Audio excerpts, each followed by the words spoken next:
Olá, eu sou Amaury Cardoso, presidente da Fundação Ulisses Guimarães, do Estado do Rio de Janeiro.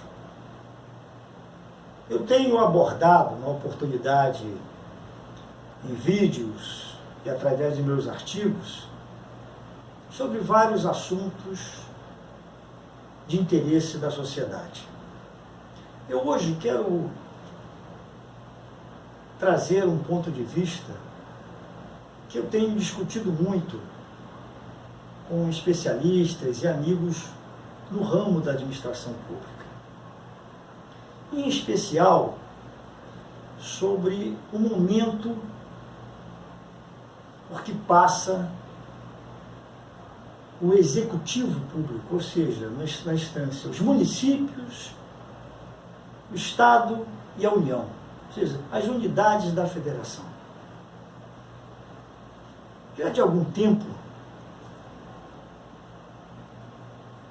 a população tem sofrido com situações de degenerescência de serviços públicos, com má versação do dinheiro público, por ineficiência e incompetência de gestão no serviço público.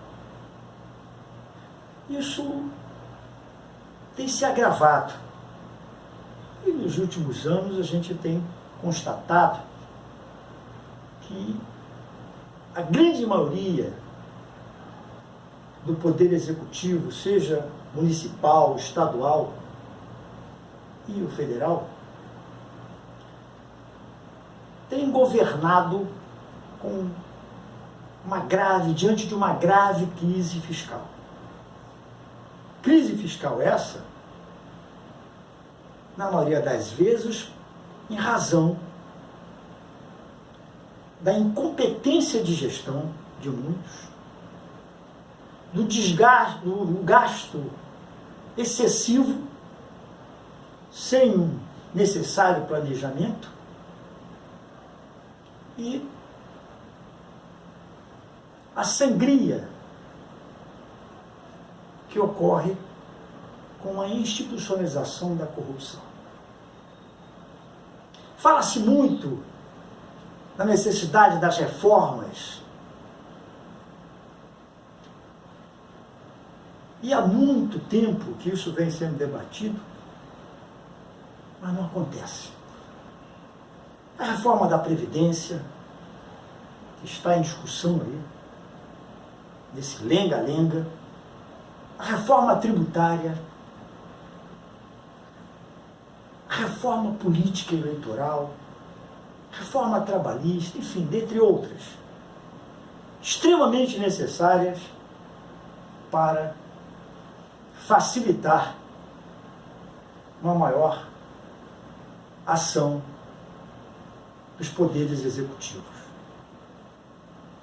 Até quando vamos permanecer com a injusta situação tributária em nosso país, que favorece demais a União e prejudica em demasia os municípios? Talvez não seja exagero falar que 85% dos municípios brasileiros, em especial os municípios pequenos e de médio porte, estão falidos. Baixa arrecadação, governo sem criatividade, governo dependente de outras instâncias, estadual e federal. Enfim, seus recursos não atendem à demanda cada vez maior da sociedade. A legislação brasileira, através da Constituição de 1988, estabelece que cabe aos municípios a renda de alguns impostos, taxas e contribuições, como fontes de arrecadação própria. A estas fontes somam-se o direito que os municípios têm à parte da receita dos tributos estaduais e federais e as formas de compensação financeira pela exploração de riquezas de seu território. os chamados royalties. Contudo, o que se constata ao longo dos anos é que a grande maioria dos municípios brasileiros se depara com uma grave situação de déficit fiscal em face da soma dessas receitas não serem suficientes. O que se tem observado é a grave situação de falência financeira dos municípios brasileiros, principalmente, salvo raras exceções, de responderem às suas atribuições junto à sociedade, o que os tornam eternos dependentes dos repasses estaduais e federais, que muitas das vezes atrasam por meses, devido à situação de déficit fiscal que atinge também os estados e a União e que vem comprometendo a governabilidade nas 3 esferas da federação, bem como sua dependência da liberação de recursos de emendas do orçamento da União apresentadas pelos deputados federais, como forma de ampliar ou de melhorar a arrecadação nos seus municípios, onde eles têm assim o seu reduto eleitoral. O poder público, de um modo geral, e os municípios em especial, se depara com sérias dificuldades em atender a crescente demanda da sociedade local, que clama por melhores serviços em razão da escassez de recursos financeiros. Um dos graves e frequentes problemas enfrentados pelos gestores públicos. As necessidades são muitas e grandes, enquanto os recursos a serem obtidos são cada vez mais escassos e demorados. Nessas circunstâncias, a busca de soluções criativas como alternativas é um caminho para se obter bons resultados com pouco dinheiro. E a adoção de medidas preventivas devem ser tomadas com o objetivo de evitar que muitos dos problemas enfrentados no dia a dia das cidades deixem de surgir ou, pelo menos, deixem de crescer. Por entender que no plano local, ou seja, no município, onde o poder público mais se aproxima da necessidade do cidadão, sobretudo quando há forte participação popular, é que sou um defensor do fortalecimento dos municípios. Pois entendo que não se constrói cidadania se o município não conseguir cumprir com suas atribuições legais. Não conseguir cumprir com a educação de qualidade, serviço de saúde de qualidade, transporte público, enfim. Como avançar em cidadania se esses serviços não ocorrem satisfatoriamente? Fica difícil. Em razão disso, ou melhor, em razão de ser um gestor público, possuo o entendimento de que o municipalismo é parte integrante da minha visão de Brasil. Minhas experiências em anos de atuação no serviço público, seja no campo municipal, no campo estadual, me levaram à convicção de que um país como o Brasil, de extensão continental, com 5.570 municípios, só é forte quando tem municípios fortes em sua base.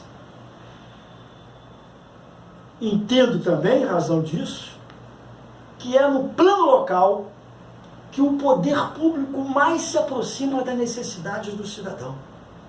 Sobretudo, quando há forte participação popular. Repito,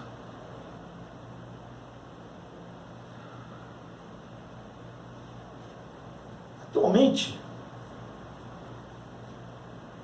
o início, chegada do século XXI, tornou-se cada vez mais difícil de definir e identificar determinados aspectos da cidade e seus problemas fundamentais. Por que digo isso? Diante de sua evolução no tempo, dos fatores que afetam as estruturas sociais e as diferenças culturais. Um novo conceito de cidade moderna exigirá do poder público municipal estabelecer maior diversidade de oportunidades, de escolhas econômicas e de emprego para todos que nela habitam e trabalham. Devemos assegurar melhor acesso à educação, educação de qualidade, educação de base, que é de responsabilidade do município, o primeiro grau. Devemos assegurar um devido acesso à saúde, principalmente no campo preventivo, e assegurar como um todo o maior número de equipamentos de responsabilidade constitucional conferida ao poder municipal. Enfim, nossas formas de estruturas sociais e econômicas